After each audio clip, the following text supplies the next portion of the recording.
New year, new me.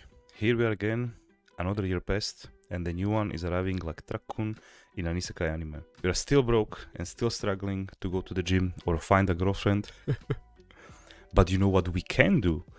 Sit down and binge the absolutely stacked anime lineup dropping in January. January lineup is coming in strong like Saitama's Serious Punch from season 1, not season 3. We are still gonna make fun of it for a long time. But enough of this, and let's get into it. So let's kick this off with the one everyone's been waiting for, which is Frieren Season 2. And look, I'm not exaggerating when I say Season 1 literally changed how we think about fantasy anime. Like, who would thought a show about the after part of the hero's journey would hit us that hard?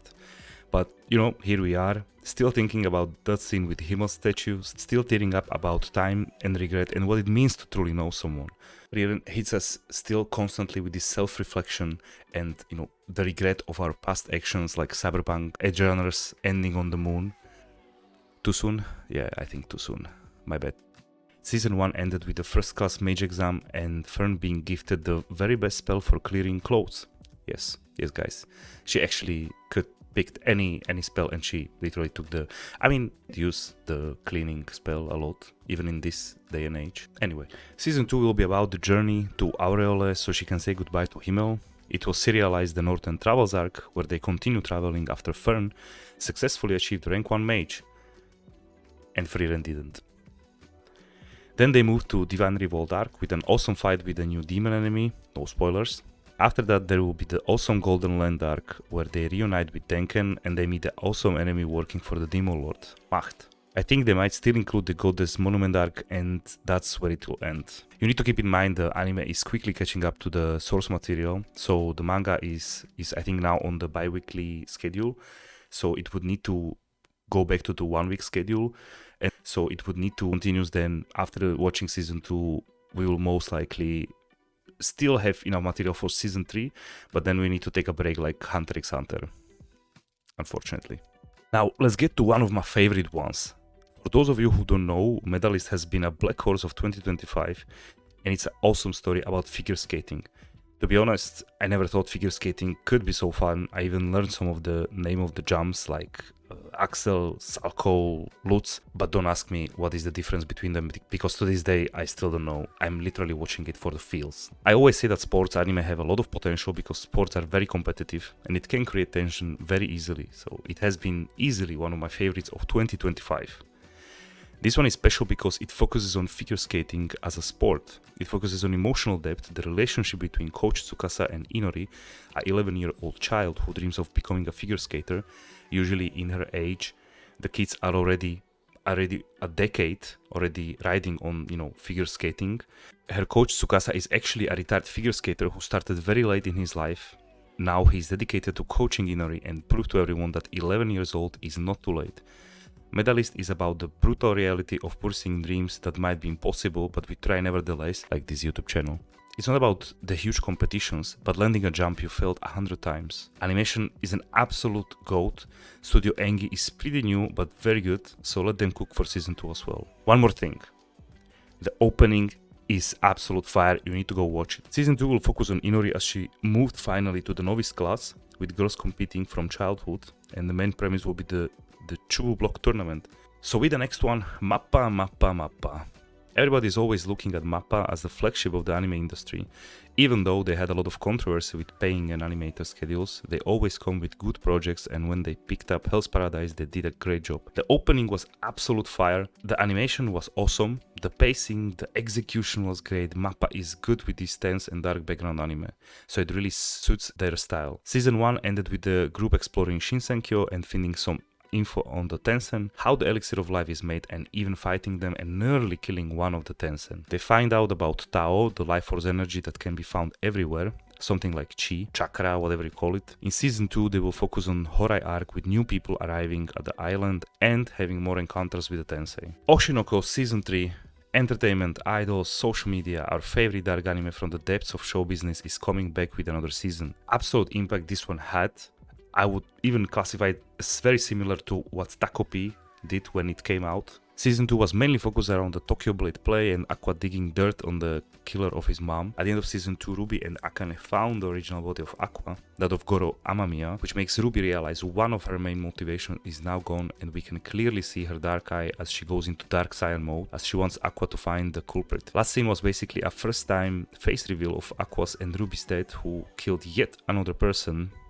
What a nice death. At least he didn't go for the milk, right? Let me remind you, the opening and ending were absolute bangers.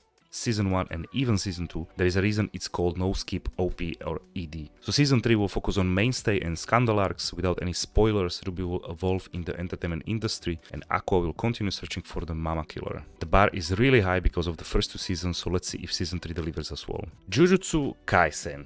Here we are again with another Jujutsu Kaisen continuation. The hype, it's everywhere, everybody's talking about it, but we need to mention it because it's big, it's huge. Last season, Daddy Gojo was trapped inside the prison realm because he was surprised his best friend is kinda alive. I mean, Geto, right? Even though it's Kenjaku. Some high-level demons died, like Mahito, Dagon, Jogo, Hanami, all of those big demons. And from the humans, we lost our beloved Nanami and our beloved Kugisaki, along with the head of the Zenin clan. I mean, nobody cares about that guy.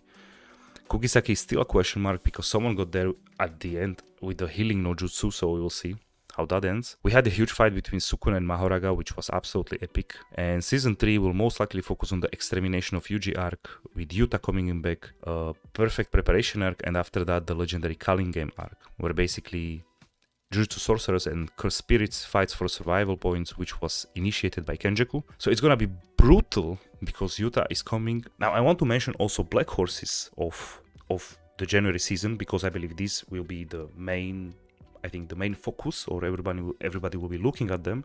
But I also think there will be 2 Black Horses. So the first Black Horse is called Journal with Witch, which is being done by Studio Shuka, known for Natsume Book of Friends and Durarara. So the manga follows Takumi Asa, whose parents basically die in a car crash, and the family doesn't want to take her in, so her aunt, Makio, who is a novelist, who didn't have the best relationship with Asa's mom, takes her under her wing. The story follows their evolving family bond and explores themes like drama, grief, and trauma. So there'll be a lot of sadness, a lot of drama.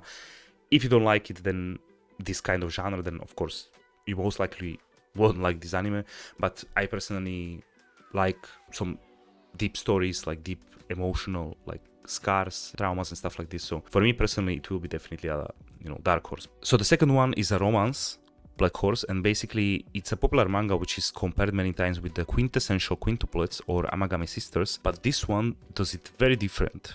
And by the way, don't judge me for this. I like the romance genre, and sometimes I go to watch this kind of thing, so don't judge me. So the main character is not dense. You heard it, guys. The main character is not dense. Insane. The story follows Arisu Yamabuki, who listens to a radio host called Apollo, and one day Apollo stops broadcasting, and after a couple of years he decides that his mission is to find Apollo and he wants to tell her something. What might it be? In high school he meets 4 girls who dream to get a job with their voice, so maybe Apollo is one of these girls. And the question is, will he find Apollo? I don't think this anime will really beat Fragrant Flower or Bisque no Doll, but I think it has potential, and it might be, after a long time, an anime where actually the MC might be pretty cool. As you can see, the January lineup is absolutely stacked, and we have a lot coming in, so one of the reasons to stay alive until then, right? So let me know in the comments what you think about January's lineup, and maybe I missed something that should be on this list. And what are you most excited for January? So keep being strong. We need to survive until January, or most likely until end of February, or maybe even March, because those anime will end most likely in that time frame. So thank you for watching. Excited for January, and I will see you in the next video.